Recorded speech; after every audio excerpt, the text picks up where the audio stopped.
0.000 anos. O Sol nasce por trás de montanhas cobertas de gelo, iluminando um vale onde dois grupos humanos se encontram pela primeira vez. Não há palavras compartilhadas entre eles.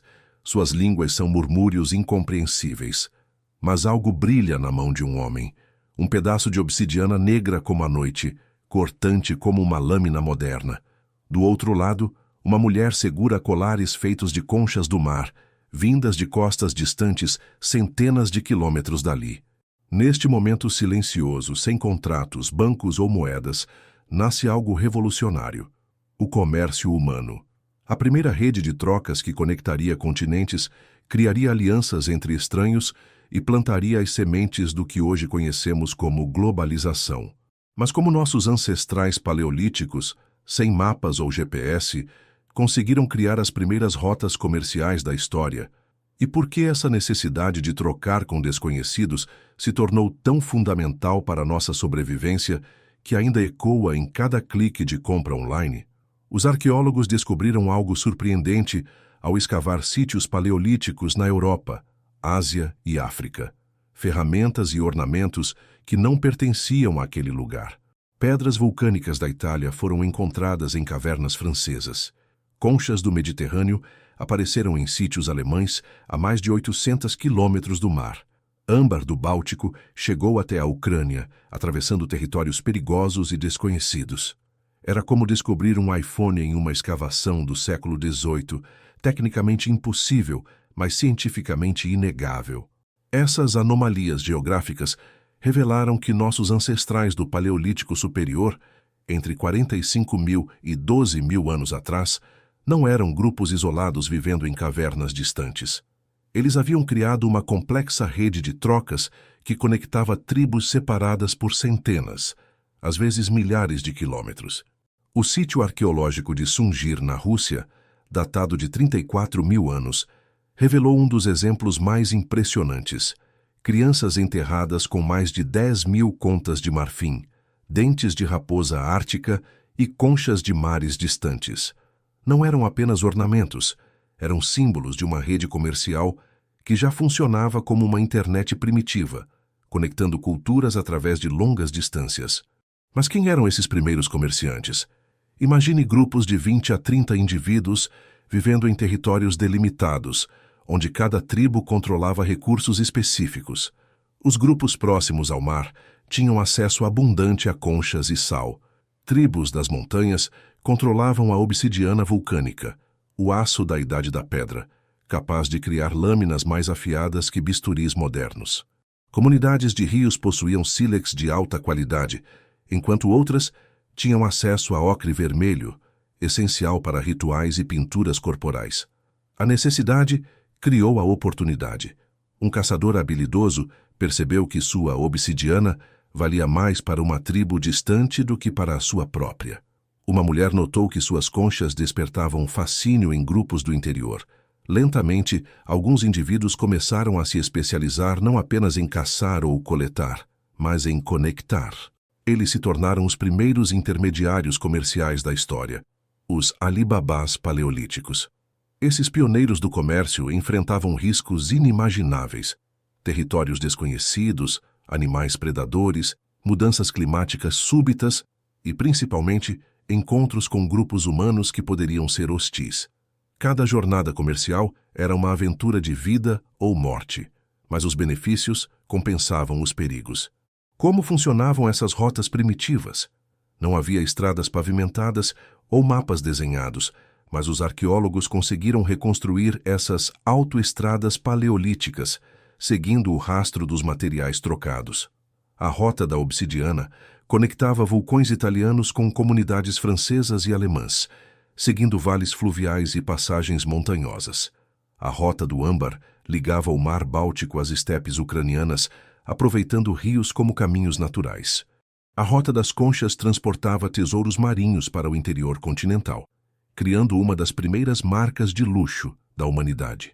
Essas rotas não eram lineares.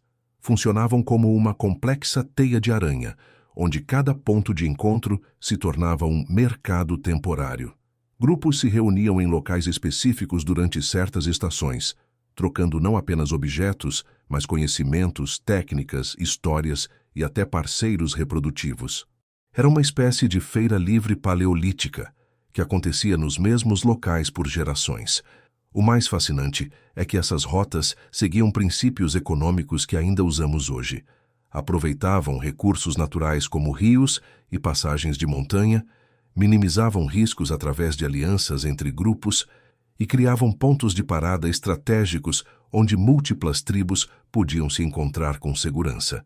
Mas o comércio paleolítico transformou mais do que a economia primitiva. Ele revolucionou a própria estrutura social humana. Antes das trocas de longa distância, grupos humanos viviam relativamente isolados, desenvolvendo culturas, ferramentas e linguagens específicas. O comércio forçou a cooperação entre estranhos. Imagine o desafio. Como negociar com alguém que fala uma língua diferente, segue costumes desconhecidos e pode reagir com hostilidade? Nossos ancestrais desenvolveram as primeiras linguagens universais, gestos, símbolos visuais e rituais de pacificação que funcionavam além das barreiras culturais. O arqueólogo francês François Bon descobriu evidências de que grupos paleolíticos criaram zonas neutras, territórios específicos onde diferentes tribos podiam se encontrar sem conflito. Essas áreas, marcadas por pinturas rupestres e oferendas rituais, funcionavam como os primeiros tratados de comércio da humanidade. As trocas também criaram os primeiros sistemas de crédito e confiança. Um grupo podia emprestar ferramentas ou alimentos para outro, esperando receber pagamento em uma próxima estação. Esse sistema de reciprocidade adiada exigia memória coletiva, reputação e confiança mútua, ingredientes essenciais para sociedades complexas. O mais impressionante sobre essas redes comerciais paleolíticas é que elas surgiram naturalmente, sem governos, leis ou instituições formais. Eram baseadas puramente na cooperação humana voluntária e no benefício mútuo, o DNA primitivo do que hoje chamamos de livre mercado. Estudos genéticos revelaram que populações humanas paleolíticas tinham muito mais diversidade genética do que se imaginava, indicando cruzamentos frequentes entre grupos distantes. O comércio não transportava apenas objetos. Facilitava o encontro entre parceiros reprodutivos, criando uma rede de intercâmbio genético que fortaleceu nossa espécie contra doenças e adaptações ambientais. Antropólogos como Richard Wrangham argumentam que essas redes comerciais foram fundamentais para o desenvolvimento da cooperação humana em larga escala, nossa capacidade única de confiar e colaborar com milhares de estranhos simultaneamente. Enquanto chimpanzés cooperam apenas com grupos pequenos de parentes próximos, humanos desenvolveram a habilidade de criar alianças com desconhecidos baseadas em benefício mútuo. Essa revolução da confiança paleolítica ainda funciona hoje. Quando você compra algo online de um vendedor desconhecido em outro continente, está usando mecanismos psicológicos desenvolvidos há 40 mil anos por nossos ancestrais comerciantes. Mas por que alguns humanos paleolíticos se tornaram comerciantes, enquanto outros permaneceram caçadores locais? Pesquisas recentes em psicologia evolutiva sugerem que existe uma personalidade comercial parcialmente herdada, indivíduos naturalmente mais curiosos, dispostos a correr riscos, hábeis em comunicação não verbal e capazes de construir confiança rapidamente. Esses genes empreendedores podem explicar por que, mesmo hoje, apenas uma pequena porcentagem da população se torna empresária ou comerciante. Os primeiros Alibabás paleolíticos não eram apenas sortudos, tinham características psicológicas específicas que os tornavam adequados para conectar mundos diferentes.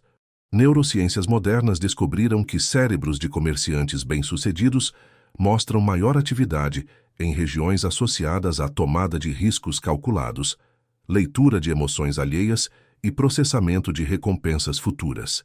Essas mesmas características teriam sido vantajosas para nossos ancestrais comerciantes, que precisavam avaliar rapidamente se um grupo desconhecido era confiável ou perigoso.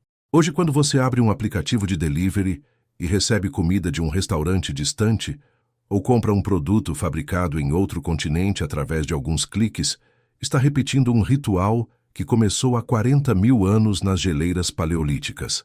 Aqueles primeiros comerciantes que carregavam obsidiana através de territórios perigosos eram os predecessores diretos dos algoritmos que conectam bilhões de pessoas em redes comerciais globais. A diferença é que nossos ancestrais precisavam de coragem física para cruzar montanhas e enfrentar predadores. Nós precisamos apenas de coragem digital para confiar em estranhos invisíveis do outro lado do mundo. Mas a essência permanece idêntica: cooperação, confiança mútua e a busca por benefícios que nenhum grupo conseguiria alcançar sozinho. Os primeiros Alibabás da Idade da Pedra nos ensinaram que ser humano significa fundamentalmente conectar. Conectar recursos, pessoas, ideias e culturas diferentes. Eles descobriram que nossa maior força não está na competição selvagem, mas na capacidade de transformar estranhos em parceiros. Da próxima vez que você fizer uma compra online, lembre-se, você não está apenas adquirindo um produto. Está participando de uma rede ancestral de cooperação humana que sobreviveu a eras glaciais, extinções em massa e transformações civilizatórias, e continua sendo a força mais poderosa para conectar nossa espécie. Se essa viagem ao primeiro e-commerce da história te fez repensar o que significa cooperar e confiar, curta este vídeo e se inscreva no canal. Porque entender nosso passado paleolítico é a chave para navegar nosso futuro digital e descobrir que, no fundo, ainda somos os mesmos comerciantes corajosos que ousaram trocar presentes com desconhecidos sob a luz da lua ancestral.